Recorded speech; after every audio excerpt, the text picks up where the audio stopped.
दोस्तों, गौतम बुद्ध की कहानी भले ही आज की ना हो, पर वह आज भी हमारा मार्गदर्शन करती हैं और आज की यह कहानी आपके दिल को छू जाएगी।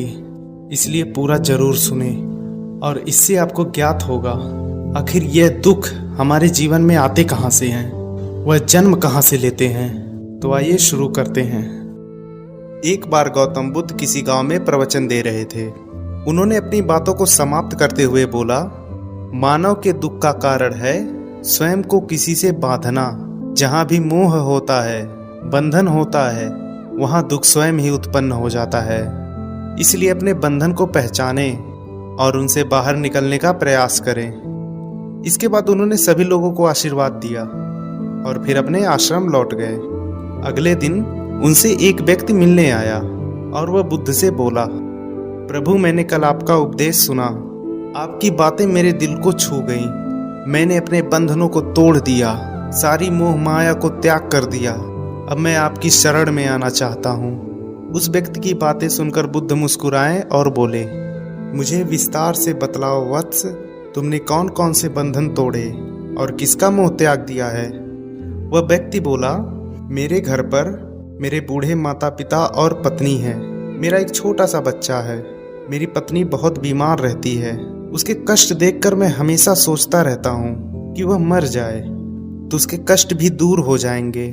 उसकी वजह से मैं बहुत दुखी रहता हूँ। लेकिन कल जब मैंने आपका उपदेश सुना तो मेरी समझ में आ गया कि मेरे परिवार से मेरा बंधन ही मेरी दुखों का कारण है।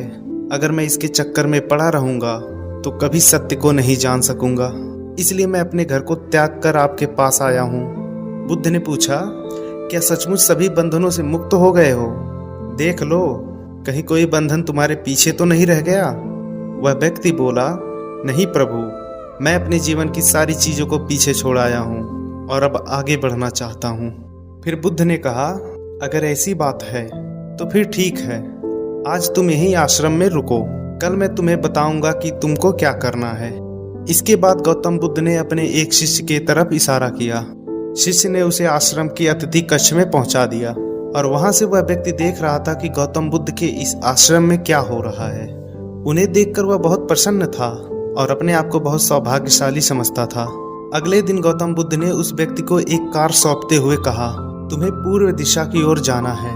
वहां पर तुमको एक गांव मिलेगा। गांव के बाहर एक साधिका का घर है।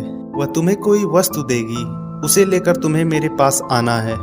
फिर क्या, वह व्यक्ति पूर्व दिशा की ओर चल पड़ा। गर्मी का मौसम था। कुछ ही देर में वह पसीने से तरबतर हो गया।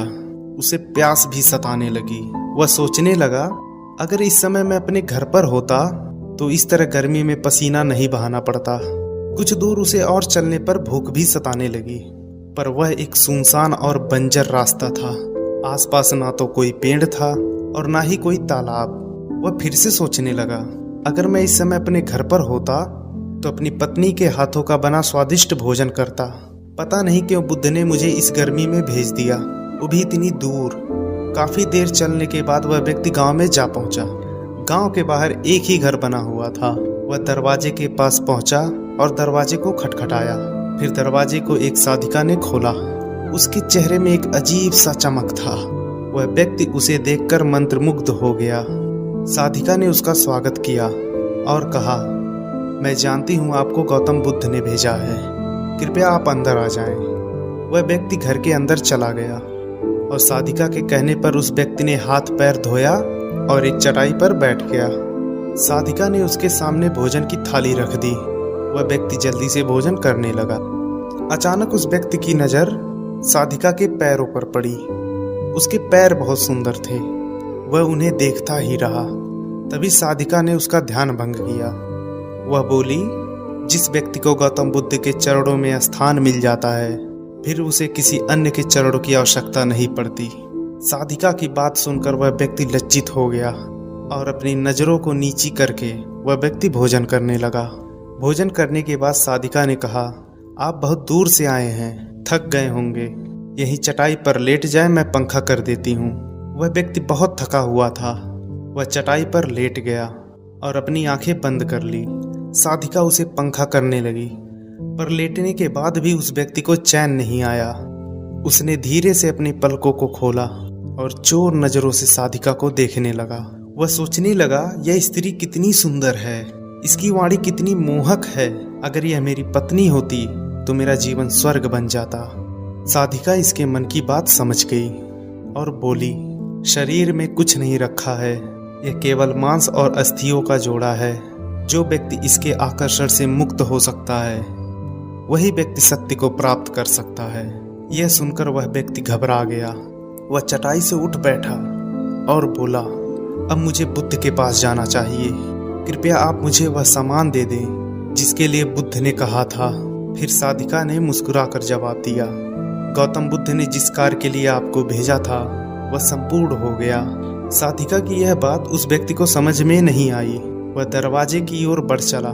दरवाजे के पास पहुंचकर वह एक क्षण रुका और पलटकर बोला, क्या आप अंतर्यामी हैं? आपने मेरे मन की बातें कैसे समझ ली? वह स्त्री मुस्कुराते हुए बोली, गौतम बुद्ध की कृपा से मैं मोह माया से ऊपर उठ चुकी हूँ, इसलिए भावनाओं को समझती हूँ और किसी का चेहरा देखकर उसके मन में उठने वाले विचारों को भी समझ लेती हूँ। उसकी बातें सुनकर वह व्यक्ति एक बार और लज्जित हुआ और सोचने लगा, जिस स्त्री ने मेरा सच्चे मन से सत्कार किया, मैं उसके बारे में क्या क्या सोचता रहा।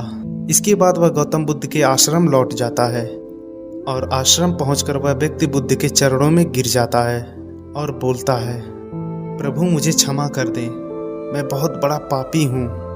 उसकी बात सुनकर बुद्ध मुस्कुराए और बोले, मैंने तुमको साधिका के पास इसीलिए भेजा था ताकि तुम अपने आप को देख सको। अब मुझे बताओ, क्या सचमुच तुमने मोह और बंधन को त्याग दिया है? वह व्यक्ति कुछ नहीं बोला। वह नजरें नीची करके चुपचाप खड़ा रहा। फिर गौतम बुद्ध ने कहा, बाहरी बंधन और मोह को त्यागने से हम मुक्त नहीं होते। यह बंधन और मोह हमारे अंदर होता है। तुमने परिवार को छोड़ दिया और सोचा कि मैं बंधन मुक्त हो गया, लेकिन जैसे ही तुम्हें अवसर मिला तुम्हारे भीतर का मोह जाग उठा और इस वजह से तुम आज अपने आप को पापी समझ रहे हो। फिर वह व्यक्ति गौतम बुद्ध से हाथ जोड़कर बोलता है, मुझे क्षमा कर दे प्रभु, आप सही कह रहे हैं। मैं केवल अपनी पत्नी से पीछा छुड़ाना चाहता था। वह बहुत बीमार रहती है। 1 वर्ष से हमारे बीच में रिश्ता भी ठीक से नहीं चल रहा है। मैं कुछ ज़्यादा भी नहीं कमाता हूँ, इसलिए मैं अपने परिवार को भी ठीक ढंग से नहीं चला पा रहा हूँ। शायद मैं इसीलिए अपने परिवार से पीछा छुड़ाना चाहता था, पर अब मैं समझ गया हूँ, मेरा परिवार ही मेरा सत्य है और उसके लिए मैं जो कर सकता हूँ वही असली कर्म है। इसके बाद गौतम बुद्ध बोलते हैं, मैं जो कुछ भी कहता हूँ वह मैं अपने अनुभव के आधार पर कहता हूँ। लोग मेरी बातों को सुनते तो हैं, पर वह अपने स्वार्थ के अनुसार ही उसका अर्थ ग्रहण करते हैं। इसलिए मोह, माया, कामना, इच्छा, वासना, क्रोध को लोग बाहर ही खोजते हैं, जबकि यह हमारे भीतर होता है। हम दूसरों को देखकर तरह तरह की कामना करने लगते हैं। कामना से इच्छा जन्म लेती है, इच्छा से वासना पैदा होती है और वासना की पूर्ति न होने पर क्रोध उत्पन्न होता है। यह सब एक दूसरे से जुड़े हैं और क्रोध के लिए सदैव हम दूसरे को जिम्मेदार ठहराते हैं, जबकि क्रोध का स्रोत हमारे भीतर होता है। तुम चाहोगे तो क्रोध आएगा, तुम चाहोगे तो क्रोध नहीं आएगा। इसी तरह बंधन बाहर नहीं होते, हमारे मन में होते हैं। हम मन से ही किसी से बंध जाते हैं और मन के कारण ही हम दुख पाते हैं। लेकिन जो व्यक्ति इन बातों की गहराई तक पहुंच जाता है वह दुखों से हमेशा के लिए मुक्त हो जाता है। तो दोस्तों, कहानी पसंद आई हो तो चैनल को सब्सक्राइब जरूर कर लें।